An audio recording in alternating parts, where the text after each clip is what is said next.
This year, we don't intend to do double track for the first years. The reason is simple. You know, the government policy was that we're going to work over a period of about 5 to 7 years to phase out the double track. So the double track came in because of the subscription, as I've already said, of some schools that people wanted to go into. And we felt that we should give them the opportunity to do that. In almost all these schools, we've built enough to cater for the students so that they don't necessarily have to do double track. So if you take a school that before double track, for example, was taking, let's say, 500 students, we decided during the period of double track for that school to take maybe 450 for a track, another 450 for another track. So that school was now taking 900 students. What we've done in that school now, that we're saying that they're not going to do double track, is that now that school is going to take that 900 at a stretch. Okay. So we don't necessarily need to put them into tracks. So the advantage is that now they can go a single track. But the disadvantage is that that school is still oversubscribed. So you still have a team of people still waiting out there. So if that school can now take 900, why wouldn't us decide that that school should be given that opportunity to do 2 900s? So that this time around, it will not do just 900, but it will do 1,800. Okay. And I think this is a conversation that as a country, we need to take up. But then why are you then yielding or bowing to the criticism? Because there were concerns about this double track. So it appears that government is bowing to pressure, or the GES is bowing to that kind of pressure, hence the decision to phase it out. No, we are not bowing to that pressure. Obviously, we set ourselves a target. It's a policy that we indicated that this policy will travel over this period. No, we are not yet. Yeah, so we're still going. Okay. So what we need to do is that we said that we'll be phasing it out gradually. What we need to do in the course of it, we still need to engage ourselves and still be talking about it and see, because the fact of the matter is that no matter what the situation, we can never ever build to catch up with the numbers. We can never ever build to catch up with the numbers. So whilst we are doing it this way, we still need to look at it and then go back to the policy and try to review it and see how best that policy can apply to ensure that we serve the country better. Okay. Yeah. But at least as it stands now, for the first years, there will be no double track.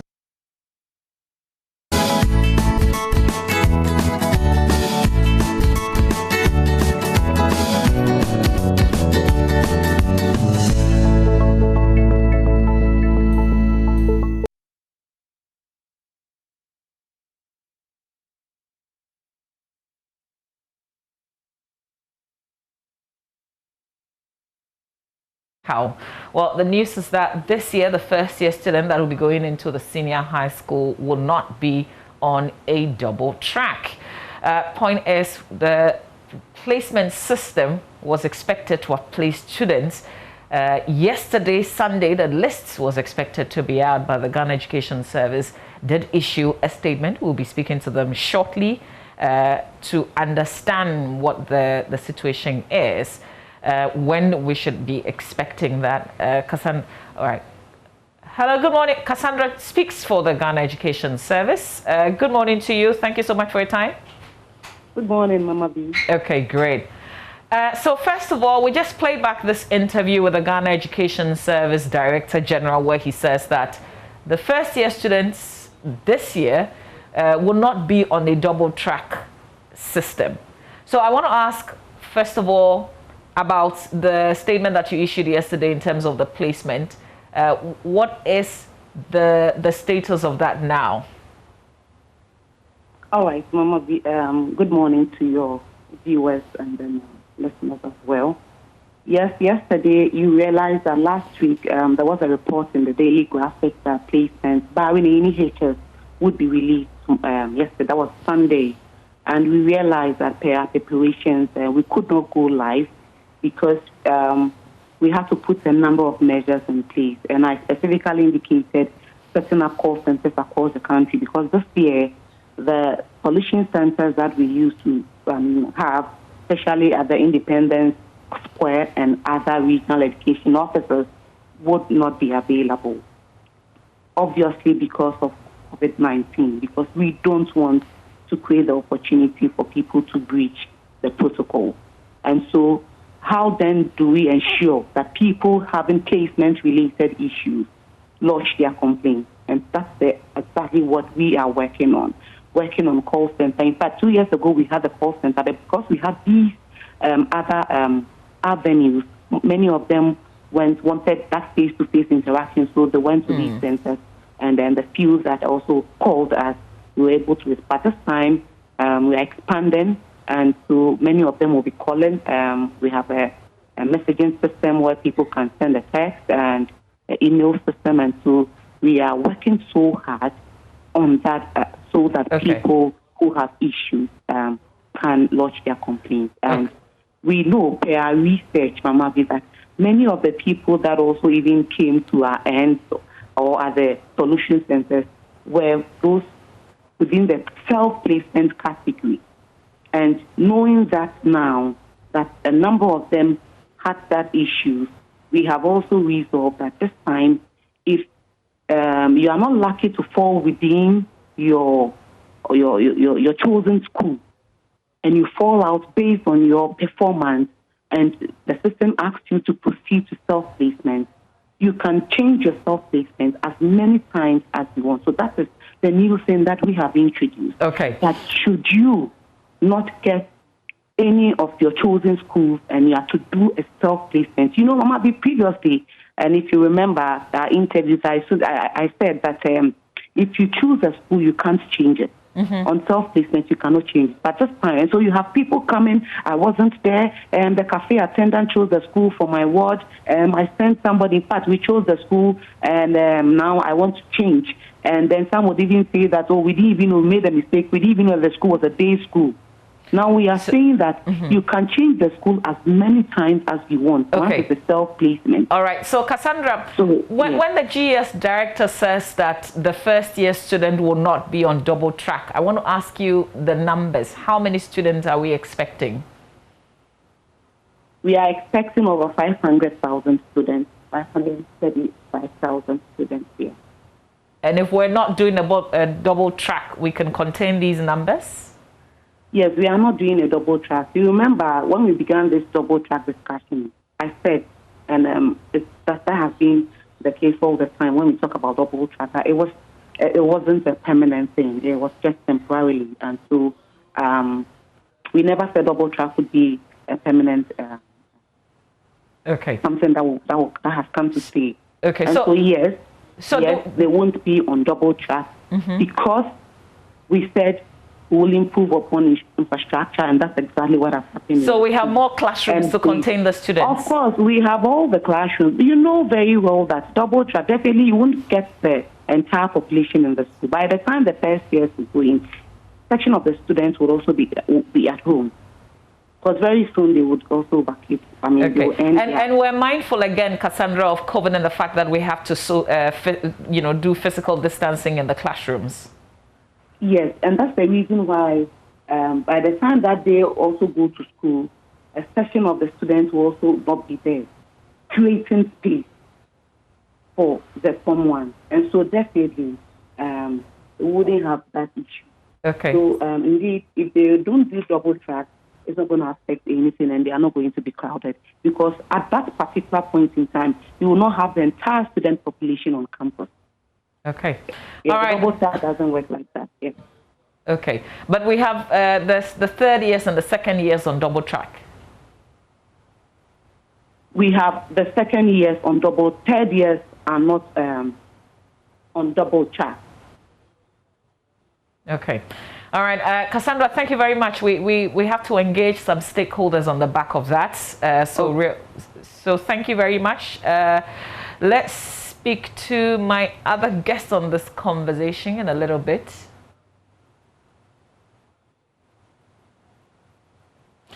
Mr. Peter Nti is Executive Director, Institute of Educational Studies, IFEST. Good morning to you. Mr. Kofi Asare is Executive Director, Africa Education Watch. Gentlemen, thank you so much for your time. I want to come to you first, Mr. Kofi Asare. What do you make of the fact that we have over 500,000 students going into first year, but the Ghana Education Service says that they will not be on double track? This is certainly good news, right? Good morning to your cherished audience. Good morning, Peter. It's heartwarming that we are seeing the end of double track much earlier. We indicated to government that we didn't need 5 to 7 years to resolve this issue, as government, earlier portrayed. And we kept making the point that double track will not necessarily end when infrastructure is enhanced. No, double track will end when we take a decision on how to manage the demand and supply of placements. Now, you heard the Director General saying that we need to have a discussion as to whether we want to allow a school to take 900 instead of its capacity to take 1,800 if it went on double track. The issue about double track, we have always maintained, has more to do with the management of demand for placement. Why is it so? Because there are many schools that are virtually empty. They are doing 30 to 40% occupancy when there is 60% vacancy there, but no one is choosing these schools. So because we've allowed a free market system to fester in the placement regime, the state is minded to keep expanding infrastructure along the lines of demand. But we'll get to a point where you realize that it is not a sustainable practice for us to have schools sitting there unpatronized and schools being oversubscribed. The solution is not always expanding infrastructure.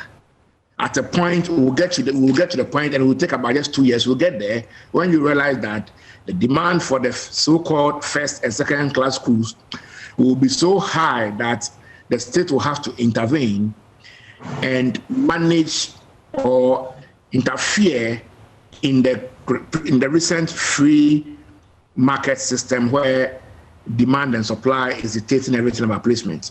Other than that, the infrastructure available in third-class schools, most of the third-class schools, will go to waste. That is the only way you can solve double track sustainably, and not building new schools every time, because that is not sustainable. So we are happy that we are now on the same page in respect of ending double track, and we are also happy that it has come before the 7 or 5 year time frame that government gave. And we hope that it goes to enhance the quality of teaching and learning in our secondary schools. Okay, so let me ask Peter, what has changed on the ground? Are you confident that even though we're scrapping this, at least for the first year students going into school this year, we will still be able to contain the numbers comfortably? Yeah, good morning. I think, yes, we should be able to contain the numbers. There's a model that this particular government decided to pursue, a model that was previously employed by President Kufuor between 2000 and then 2008.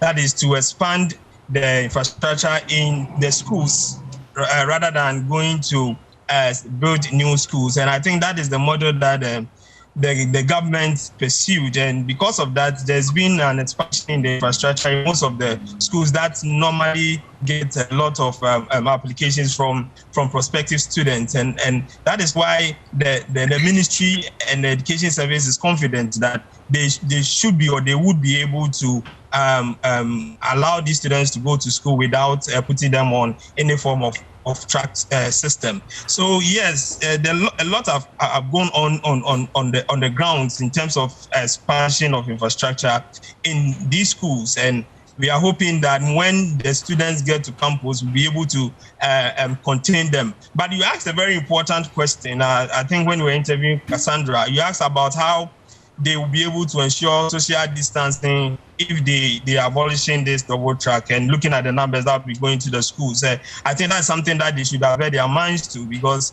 if the schools are going to run single track and the students are going to be as the normal number of students that we know, then it's going to be a little bit difficult for them to practice the protocols in terms, especially.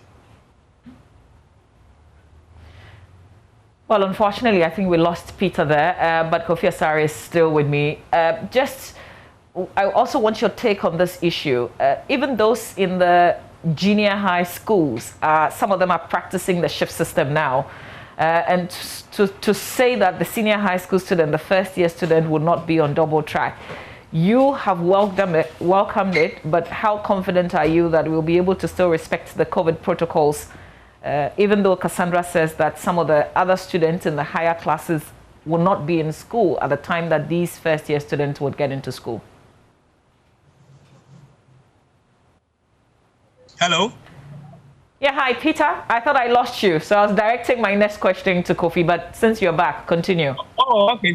So I was talking about how they are going to handle that. The same question that you were posing to Kofi. How they have put in place mechanisms to handle that, to ensure that the protocols are dealt with as they are supposed to. I think that is something that they really need to stay down and strategize. We don't want the situation whereby the students will get to the schools and complaints will start coming, and that is something that we are afraid might happen in terms of the student population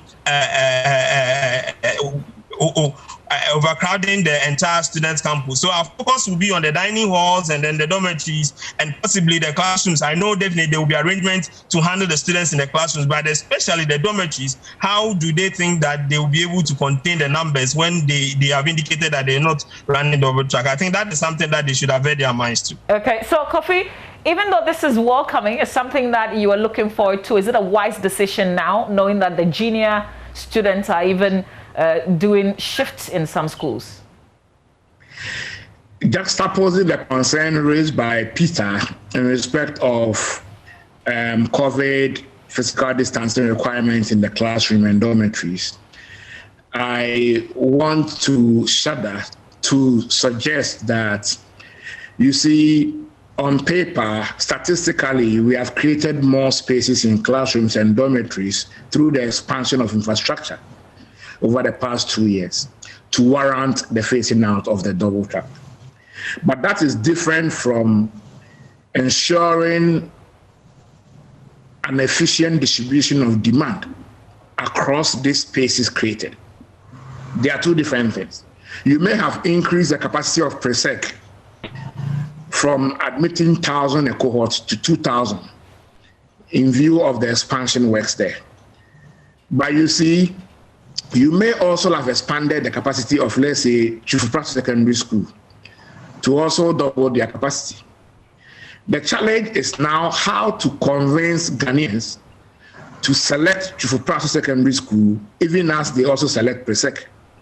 Because if only 50% of the extra space created in Chufupra Secondary School is subscribed, because our placement system is purely based on demand and supply, then you will have a situation where there will be 50% underutilized spaces in Chufupra Secondary School. And that underutilized space will obviously go and create more problems for the more demanded or more subscribed PRESEC. And so, as I keep saying, statistically, we may have created adequate seats in the classrooms and adequate beds in the dormitories by virtue of the expansion works. but the distribution of students through the computerized school placement system is what will provide the assurance of the efficient use of these spaces created. If the state does not intervene, as we keep saying, if we leave the issue of selecting of schools to be determined by demand and supply, we will never be able to optimally use or optimize the use of existing infrastructure and also the new spaces created. At a point, the government will have to come in and say, Kofi Asare, you have chosen to go to Presec, but you have to go to Chukwu Secondary School because Presec is full after doubling their intake by 100% due to the expansion works. But we doubled the intake in Chukwu, but people did not subscribe to it enough. And so you have to go here because that's where there's space. At a point, if that intervention is not done, no matter the level of infrastructural expansion, we will always have underutilized infrastructure in some schools and have oversubscribed infrastructure in the first and second class schools. And that is why I'm saying that merely building extra classrooms and dormitories in schools is not only the solution to the double track. It actually dwells on expanding infrastructure, one, and facilitating a more equitable distribution of students so that every expanded infrastructure is optimized. Other than that, we will have a situation where there will be pressure on the first and second class schools, and then the grade A and grade B schools, which will lead to the congestion that moved us into double track. Okay, that's a great suggestion, but isn't that a bit dictatorial? It means that students and parents are no longer going to be selecting schools, or if their chosen schools are full, then the state or the Ghana Education Service is compulsorily putting them in a different school because there's space there. Peter, I wonder what you make of this. I don't think that's so not exactly what you're suggesting? In a country where secondary education is free, the state is paying for everything, including boarding fees. Ordinarily, compared to what goes on in other countries, it is not the parents that the state has a right to determine where the student should go to school. If the state places you in Tamale Secondary School, knowing very well that you live in Medina, the state has an obligation to provide an environment there suitable for you. And so once boarding is free and feeding is free, there is no basis for the state to assume that a perfect democracy can fester in a sustained placement regime. No. Interesting. For us to ensure an optimal use of available spaces in our schools and prevent the over-democratization of the school placement regime will have to be interfered with. Other than that, we cannot achieve that equilibrium. Peter, what do you make of that? I that we've tried this before. Government, the CES, PSS have tried to post students to schools that they did not choose, and we've seen the backlash from the public. We've seen how people have complained about the awards being posted to schools they never chose. So we should be careful embarking on such a journey. What we think the government should do is to try and make sure that schools are resourced to the extent that their standards are up with those that we call the so-called first-class schools. You see, if a student would attend a school in a place that is not an urban center, and the student will still pass, I think that the student will prefer to be in that school than to go to any school that at the end of the day will not be able to make his grades. So it should, the focus, the government intervention my brother is talking about, for me, should be more on resourcing these students and try to uplift the academic performance to a level that can be compared to that of any other first-class school. About 5-6 years back, most of us never knew of Manfi Girls. Most of us never knew or heard of Manfi Girls. And now, because of their achievements in these robotics, a lot of people are sending their awards there. That is what I'm talking about. There should be a deliberate policy by any government or institution to resource these schools in terms of teachers, educational materials, and all those things that will bring the academic work to a level that we are so much proud of, and we talk about in the other schools. But to force students to go to schools of not schools that they didn't choose, schools that the parents are not in favor of, I think it's going to be very difficult. Of course, they can resort to the self-placement that Cassandra has been talking about. So if they notify you that the schools that you selected are full, you still have the opportunity to still self-place yourself in other schools that are available to you. But I don't think it's right for the authorities to determine the schools or the schools that one should attend. I think for that, it's something that we should not pursue. We should try and improve the academic conditions in these schools so that they will be suitable schools for us to send our wards in and not focus on we trying to force them into these schools. Okay, well, gentlemen, we will continue this conversation when the placements release is out. But for now, I thank you, Kofi Asari and Peter Enti. Thank you so much, gentlemen, for your time here on the AM show. Stay with us. Kadi has got show business news right after this.